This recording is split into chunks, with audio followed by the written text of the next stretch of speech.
দেখুন বন্ধুরা, মেয়েটি প্লাস্টিকের মোজার মতো যে ব্যাগটা কি পরিধান করে নিল, তারপর সে প্যাকেট থেকে এটি আসলে একটা মেডিসিন, অতিরিক্ত তিতা হওয়ার কারণে সে এভাবে এটা খেলো। পরবর্তীতে দেখেন আরেকটি মেয়ে যে কি খাচ্ছে, সে মাটি থেকে এটা খুঁজে বার করে যে খাওয়া শুরু করলো।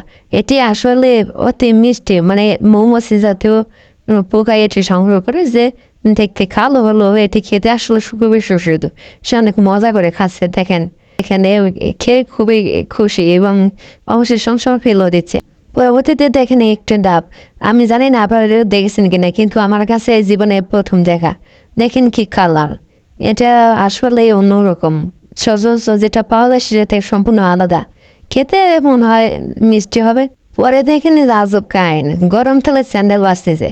আসলে এগুলো স্যান্ডেল না, এগুলো বিশেষ এক ধরনের পিঠা। দেখুন লোকটি উপরে একটা বোতল দিয়ে নৌকা বানিয়ে ফেললো। এটি আসলে খুব সহজে বানিয়ে ফেললো এবং কোনো ভাবে ডুবে যাওয়া সম্ভব না।